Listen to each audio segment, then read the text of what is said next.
Film के शुरुआत में हमें एक फ्यूनरल का सीन दिखाया जाता है, जिसके बाद हमें एक लड़के डैरेन की बैकग्राउंड वॉइस सुनाई देती है, जिसमें वो कहता है कि मेरी जिंदगी साधारण ही थी, पर अचानक से सब बदल गया और अब मैं ताबूत के अंदर हूँ। जिसके बाद कहानी फ्लैशबैक में चली जाती है, जहाँ डैरेन घर पर स्कूल का रिपोर्ट दिखाता है, जिसमें उसने टॉप किया था, जिसे देखकर उसके घर वाले बहुत खुश हो जाते हैं। अब अगले दिन वो स्कूल आता है, जहाँ उसका बेस्ट फ्रेंड स्टीव उससे क्लास बंक करने को कहता है और ना चाहते हुए भी वो मान जाता है। और अब वो दोनों कॉलेज के बाहर बैठे होते हैं कि तभी डैरेन को एक मकड़ी दिखाई देती है, जिससे वो खेलने लगता है, पर स्टीव उस मकड़ी को मार देता है क्योंकि उसे मकड़ी बिल्कुल भी पसंद नहीं थी। स्टीव वो बदमाशी में डैरेन को एक चुनौती देता है कि दूर से स्कूल की एक लाइट फोड़ दो, और बेचारा डैरेन उसकी बात में आकर ऐसा ही करता है, पर उसे ऐसा करते सर देख लेते हैं, इसलिए वो उसके घर वालों को कंप्लेन कर देते हैं। अब घर आने के बाद उसके माता पिता उसे डांटते हुए कहते हैं कि आज के बाद स्टीव के साथ मत रहना।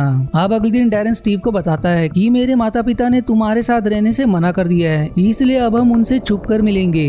पर ये सुनकर स्टीव गुस्सा हो जाता है और तभी वहाँ से एक जैगुआर मार्क कार गुजरती है और उस कार में से एक आदमी किसी पैम्पलेट को उनकी तरफ फेंक कर चला जाता है, जिस कार पर नाम टाइनी लिखा था। उस पैम्पलेट में किसी फ्रीक शो के बारे में लिखा था, जिससे वो दोनों भी खुश हो जाते हैं। इसलिए अगले दिन डैरेन स्कूल में उसी पैम्पलेट को लिए हुए होता है कि तभी उसके सिर उस पैम्पलेट को ले लेते हैं और सारे बच्चों से कहते हैं कि ऐसे शो इलीगल है, इसलिए कोई भी शो में नहीं जाएगा। पर रात को डैरेन और स्टीव दोनों छिपकर शो के लिए निकलते हैं। जहां पहुंचने पर जब स्टीव काउंटर पर से टिकट लेने के लिए पैसे देता है, तो काउंटर के अंदर छिपा हुआ एक क्रीचर उसे काट लेता है, जिसके बाद वो उन्हें टिकट्स देता है। अंदर जाने के बाद एक लंबा आदमी मिस्टर टॉल उन दोनों से सवाल करता है कि क्या तुम 21 साल से ज्यादा के हो, जिस पर वो हाँ में जवाब देते हैं, पर दरअसल वो यहाँ पर झूठ कह रहे थे। अब वो उन्हें स्टेज का रास्ता दिखाता है, जिसके बाद शो शुरू हो जाता है कि तभी वहाँ एक गोरिल्ला आता है जो एक फीमेल का हाथ खा जाता है, पर वो फीमेल भी शो का हिस्सा होने की वजह से उसके हाथ फिर से रिफॉर्म हो जाता है। जिसके बाद एक सिंगर एवरा कोबरा को लेकर आता है, पर उसका कोबरा म्यूजिक प्लेयर को निगल लेता है, जिस पर टॉल उसे चिल्लाता है। जिसके बाद वहाँ एक फीमेल आती है जो अपना असिस्टेंट डैरेन को चुनती है, पर डैरेन को छूते ही उसके चेहरे पर दाढ़ी आ जाती है और उसे एक अजीब ही विजन आने लगता है, जिसकी वजह से वो अपनी दाढ़ी शेव करके स्टेज के बाहर खड़े एक कैरेक्टर क्रिस्पली के पास आकर कहती है कि शो को जल्दी खत्म करके यहाँ से चलो, मुझे कुछ गड़बड़ लग रही है। पर क्रिस्पली उस पर ध्यान नहीं देता और शो दिखाने चले जाता है, जहाँ वो अपनी दोस्त मकड़ी ऑक्टा को बांसुरी बजाकर नियंत्रण कर रहा था। स्टीव अब डैरेन से कहता है कि ये वैम्पायर है क्योंकि मैंने एक किताब में उसकी फोटो देखी थी। पर डैरेन का ध्यान ऑक्टा पर था, जो उसे बहुत पसंद आ जाती है। पर फिर देखते देखते ऑक्टा डैरेन के ऊपर आ जाती है और उसे लेने क्रिस्पली आता है, जो उनसे कहता है कि वैम्पायर नहीं होते। यदि किसी वैम्पायर को पता चला कि किसी ने उसे पहचान लिया तो वो उनका खून पी जाता है। जो सुनकर दोनों की हालत एकदम पतली हो जाती है और तभी वहाँ उनके सर पुलिस को लेकर आ जाते हैं इस शो को बंद करवाने के लिए। पर सर को देखकर वो दोनों वहाँ से भाग जाते हैं। पर रास्ते में डैरेन को क्रिस्पली का कमरा दिखाई देता है और वो उसके अंदर जाकर ऑक्टा को बांसुरी बजाकर नियंत्रित करने लगता है। पर फिर तभी वहाँ कोई आ रहा था, इसलिए वो ऑक्टा को लेकर अलमारी में छिप जाता है। कुछ देर बाद पता चलता है कि क्रिस्पली अपने दोस्त के साथ आया है, जो उसे बताता है कि टाइनी आ चुका है और इस बार वैम्पनाइज उसके साथ है। दरअसल वैम्पायर और वैम्पनाइज दोनों दुश्मन हैं। जिसके कुछ देर बाद स्टीव भी आ जाता है, जो क्रिस्पली से कहता है कि मैं जानता हूँ कि तुम वैम्पायर हो, इसलिए मुझे भी वैम्पायर बना दो। पर क्रिस्पली उसे चेतावनी देता है कि वैम्पायर तुम बनोगे तो तुम्हें अपने परिवार से दूर होना पड़ेगा, जिस पर स्टीव मान जाता है। पर जब क्रिस्पली उसका खून चखता है तो वो स्टीव से कहता है कि तुम्हारा खून शैतानी है, मैं तुम्हें वैम्पायर नहीं बनाऊंगा।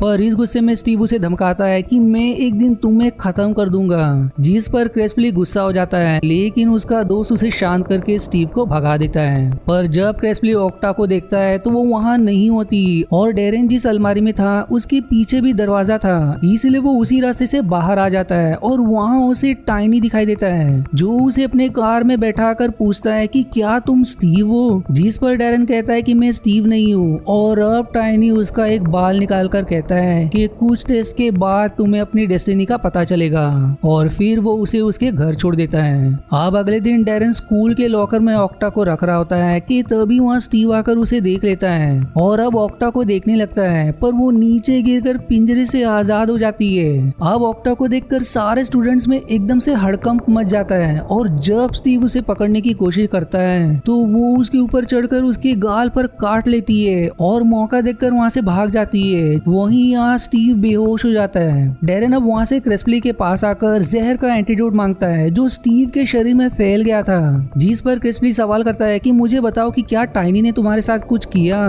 जिस पर वो कहता है कि उसने मेरा एक बाल लिया, जिसके बाद क्रेस्पली उसे चेतावनी देता है कि अब तुम फंस चुके हो, वो तुम्हें जल्दी मार देगा और यदि तुम मेरे असिस्टेंट बन जाओगे तो मैं तुम्हें आधा इंसान और आधा वैम्पायर बना दूंगा, जिससे तुम दिन में भी बाहर निकल सकते हो और तुम्हें टाइनी से भी बचाऊंगा और इसके लिए मैं तुम्हें एंटीडोट भी देने के लिए तैयार हूँ, पर इसका मतलब ये भी है कि तुम्हें अपने माता पिता से दूर रहना होगा। डैरेन अब बहुत ही बड़े दुविधा में फंस जाता है, पर आखिर में अपने दोस्त के खातिर डैरेन मान जाता है। इसलिए क्रेस्पी अब डैरेन के साथ अपना हाथ मिलाकर अपना आधा खून उसके शरीर में डालता है, जिसके बाद वो उसे अपनी पीठ पर बिठाकर अपनी शक्तियों से एक झटके में हॉस्पिटल ले जाता है और स्टीव को एंटीडोट लगा के उसकी जान बचा लेता है। वहीं यहाँ रात को डैरेन जब घर में होता है तो उसे अपनी बहन को देखकर उसका खून पीने का मन करता है, पर अपने आप को कैसे तो रोकने में सफल हो जाता है। पर यहाँ अब उसके सामने क्रेस्पली होता है जो उसे कहता है कि तुम्हें अपने परिवार से दूर रहना होगा वरना तुम उन्हें एक दिन मार दोगे, पर दूर रहने के लिए भी तुम्हें मरना होगा। इसलिए वो डैरेन को लेकर छत पर आता है और उसकी गर्दन तोड़कर छत से नीचे गिरा देता है। पर दरअसल डैरेन मरा नहीं था, वो बस बेहोश था। उसने ऐसा इसलिए किया ताकि उसके परिवार वालों को लगे कि वो अब मर चुका है। इसके बाद अगले दिन सभी उसका फ्यूनरल करते हैं, पर जब वो अपनी च्युइंगम कहीं रास्ते में फेंक देता है तो उसे टाइनी अपने पास रख लेता है। इसके बाद अब क्रेप्सली शमशान घाट आकर डैरेन की कब्र खोदकर उसे बाहर निकालता है, जो दरअसल अंदर गेम खेल रहा था। और अब मूवी प्रेजेंट समय की तरफ मुड़ जाती है, पर उसे निकालने के बाद क्रेप्सली को लगता है कि यहाँ कोई तो है, इसलिए वो उसे फिर से कब्र में ढकल देता है। और तभी वहाँ टाइनी का साथी और वैम्पनाइज का लीडर मॉरलॉग आकर क्रेप्सली को मारने लगते हैं। पर क्रेप्सली कैसे तो उनसे लड़ते हुए डैरेन को वहाँ से भागने को कहता है और खुद ही अकेला उनसे भिड़ जाता है। पर अंत में मॉरलॉग डैरेन को पकड़ लेता है और अपने साथ ले जाने लगता है। पर क्रेप्सली उसे चकमा देकर डैरेन को लेकर वहाँ से एक रोड के बीच आ जाता है और जब मॉरलॉग वहाँ आता है तो वो दोनों वहाँ से भाग जाते हैं और मॉरलॉग को एक ट्रक टक्कर मार देती है। पर टक्कर मारने के बाद जब ड्राइवर उसे देखने जाता है तो वो ड्राइवर का ही खून पी जाता है। क्रेप्सली अब डैरेन को लेकर शो में आता है और मिस्टर टॉल से कहता है कि तुम डैरेन को रहने के लिए कोई जगह दो, जिस पर वो रेबेका एक लड़की जो मंकी गर्ल थी उससे कहता है कि डैरेन को एवरा के टेंट में छोड़ दो। वहीं दूसरी तरफ स्कूल में एक लड़का डैरेन के बारे में बुरा भला कहने लगता है, जिस पर स्टीव उसे मारता है। पर वहीं डैरेन को खोने का उसे सदमा भी लगा था, इसलिए वो छत पर जाकर आत्महत्या करने की कोशिश करता है। पर तभी वहाँ टाइनी आकर उसे कहता है कि डैरेन ने तुम्हें धोखा दिया है, वो दरअसल वैम्पायर बन चुका है। स्टीव अब उसे सवाल करता है कि तुम कौन हो, जिस पर वो जवाब देता है कि मैं ना वैम्पायर हूँ और ना ही वैम्पनाइज, मुझे दरअसल उन दोनों में युद्ध कराना अच्छा लगता है और यदि तुम मेरे साथ हो जाओ तो मैं तुम्हें वैम्पायर बना सकता हूँ, जिससे तुम अपने दोस्त से बदला ले सकते हो। और गुस्से में आकर स्टीव मान भी जाता है। वहीं अब डैरेन को कुछ काम दिया जाता है क्योंकि अब वो भी बाकी कैरेक्टर्स का साथी बन चुका था और वो धीरे धीरे अपने शक्तियों का प्रयोग करने की कोशिश भी करता है। इसके बाद रात को डैरेन स्टीव को फोन करने की कोशिश करता है पर वो फोन नहीं उठाता और फिर तभी वहाँ क्रेप्सली आकर उसका फोन तोड़ते हुए कहता है कि तुम बाहर वालों से संपर्क करोगे तो पकड़े जाओगे, इसलिए आगे से ऐसा मत करना। पर फिर तभी वहाँ टाइनी आ जाता है, इसलिए क्रेप्सली डैरेन को एवरा के टेंट में जाने को कहता है। टाइनी अब क्रेप्सली और टॉल से कहता है कि मुझे मालूम है कि वो लड़का तुम्हारे पास है, मुझे उसे दे दो। पर वो दोनों ही मना कर देते हैं, जिस पर वो चेतावनी देता है कि तबाही आने वाली है और एक नया लड़का आएगा जिसमें बदले की आग होगी। जो धमकी देने के बाद वो वहाँ से चुपचाप चला जाता है। अब टाइनी के चेतावनी के बाद क्रेप्सली डैरेन को जंगल लाकर लड़ना सिखाता है। वहीं दूसरी तरफ मॉरलॉग अब स्टीव को भी वैम्पनाइज में बदल देता है, जिसके बाद वो दोनों टीचर के पास आते हैं जहाँ स्टीव उन्हें मारकर उनका खून पी जाता है। इसके बाद क्रेप्सली डैरेन से कुछ जानकारी शेयर करता है कि पहले सारे वैम्पायर एक साथ रहते थे, पर फिर मैंने और कुछ वैम्पायर ने सोचा कि हम इंसानों को ना मारकर उनका थोड़ा ही खून पिएंगे, जिससे किसी को शक नहीं होगा और वो हमें मारने के लिए हमारे पीछे टॉर्च या लाइट लेकर नहीं घूमेंगे। और इसी तरीके को देखकर आधे वैम्पायर ऐसा करने लगे, पर जो ऐसा ना करते हुए इंसानों को मारते हैं वो वैम्पोनाइज कहलाते हैं और टाइनी हम दोनों में युद्ध करवाना चाहता है। इसके बाद वो एक आदमी को बेहोश करता है ताकि डैरेन उसका थोड़ा खून पी सके जिससे उसे शक्ति मिल सके, पर डैरेन में ऐसा करने की हिम्मत नहीं हो पाती। जिस पर अब क्रेप्सली कहता है कि खून पियो वरना मर जाओगे, जो कहने के बाद वो वहाँ से चला जाता है। इसके बाद अब शो के अंदर मॉरलॉक के भेजे हुए आदमी आ जाते हैं जो डैरेन को लेने आए थे, इसलिए अब डैरेन बहादुरी से उनसे लड़ने की कोशिश करता है, पर वहाँ क्रेप्सली आकर उसे अपने ताबूत के पास लाता है जिसके अंदर एक सीक्रेट एरिया था और वहाँ वो दोनों छिप जाते हैं। इधर मॉरलॉक के आदमी सभी से लड़ने लगते हैं, पर वहाँ टॉल आकर उनसे कहता है कि तुम यहाँ कैसे आए, मैं ये बात वैम्पायर काउंसिल में बताऊंगा। वहीं डैरेन क्रेप्सली से सवाल करता है कि तुम यहाँ क्यों छिप रहे हो, क्योंकि वो बाकियों को नुकसान पहुंचा रहे हैं, पर वो जवाब देता है कि सभी अपनी रक्षा कर सकते हैं। जिसके बाद डैरेन वापस शो में आ जाता है जहाँ एवरा उसे कहती है कि वो लोग रेबेका को अपने साथ ले गए और उन्होंने तुम्हें तुम्हारे घर बुलाया है। जिसके बाद वो अपने घर के लिए निकल पड़ता है। दूसरी तरफ डैरेन के घर स्टीव टाइनी के साथ आता है जहाँ और भी लोग डैरेन के परिवार वालों को डराने लगते हैं, और जब डैरेन घर पहुंचता है तो उसे वहाँ कोई दिखाई नहीं देता।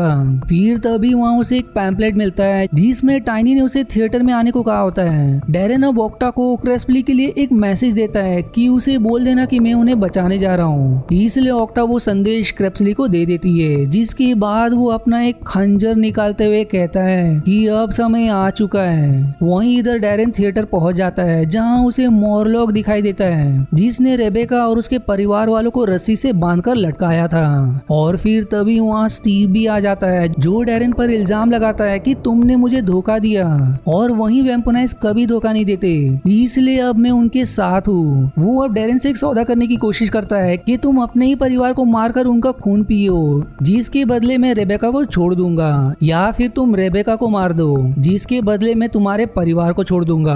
पर गुस्से में आकर डैरेन अब स्टीव से भिड़ पड़ता है, पर खून ना पीने के कारण स्टीव उसे आसानी से धक्का मारकर दूर कर देता है। पर तब तक क्रेस्पली भी वहाँ आ जाता है जो मॉरलॉक से लड़ने लगता है, और रेबेका अपनी पूंछ से रस्सी खोलकर आजाद हो जाती है, और फिर वो डैरेन के पास आकर कहती है कि मेरा खून पियो और जाकर उनसे लड़ो, जिस पर अब वो उसका खून सच में पी लेता है, और वहीं मॉरलॉक क्रेस्पली पर भारी पड़ने लगता है, और फिर अंत में स्टीव क्रेस्पली के अंदर चाकू घुसेड़ देता है। जिसके बाद जब स्टीव उसका पूरी तरह से जान निकालने ही वाला होता है कि तभी वहाँ डैरेन आकर उसे दूर फेंक देता है, और मौका देख क्रेप्सली चाकू से मॉरलॉक को मार देता है। पर वो अपने आखिरी समय में मॉरलॉक से कहता है कि अब वैम्पोनाइज तुमसे बदला लेने आएंगे, जिस पर टाइनी भी खुश हो जाता है क्योंकि क्रेस्पली ने वैम्पोनाइज के लीडर को मार दिया, और अब दोनों में वही युद्ध होगा जो वो चाहता था। पर वहीं डैरेन दोनों से कहता है कि मैं तुम दोनों को ही मार दूंगा, तो किसी को भी पता नहीं चलेगा कि मॉरलॉक को किसने मारा। जिसके बाद डैरेन और स्टीव में लड़ाई शुरू हो जाती है, पर उनकी लड़ाई को टाइनी रोक देता है, और अब स्टीव से कहता है कि तुम मेरे साथ चलो, जब समय आएगा तब युद्ध शुरू होगा। पर डैरेन स्टीव को दोस्ती का वास्ता देकर कहता है कि टाइनी अच्छा इंसान नहीं है, उसके साथ मत जाओ, जिस पर वो जवाब देता है कि मुझे तुम्हारे जैसी जिंदगी नहीं चाहिए, और अब मेरा सफर अलग और तुम्हारा अलग है। जिसके बाद टाइनी मॉरलॉक को एक छोटा क्रीचर बना देता है, और फिर वो और स्टीव दोनों चले जाते हैं। आप क्रेस्पली डैरेन के परिवार वालों को हिप्नोटाइज करके उन्होंने जो भी अनुभव किया उसे मिटा देता है, पर बस उन्हें ये याद रहेगा कि डैरेन जीवित है। जिसके बाद अब वो वापिस बाकियों के पास आ जाते हैं, जहाँ डैरेन क्रेप्सली से कहता है कि अब से मैं हमेशा तुम्हारे साथ रहूंगा, जिस पर वो जवाब देता है कि मैंने तुम्हारे लिए एक चीज बनाई है जो तुम्हारे टेंट में है। और जब वो वहाँ जाकर देखता है तो वहाँ एक ताबूत था जिसमें वो बैठकर आराम करने लगता है, और इसी इनकम्प्लीट एंडिंग के साथ ये मूवी यहीं समाप्त हो जाती है। आशा है आपको मेरी एक्सप्लेनेशन पसंद आई। यदि हाँ तो प्लीज वीडियो को लाइक करना और चैनल को सब्सक्राइब करके सपोर्ट करना ना भूलें। मिलते हैं अगले एक्सप्लेनेशन वीडियो में, तब तक के लिए धन्यवाद दोस्तों।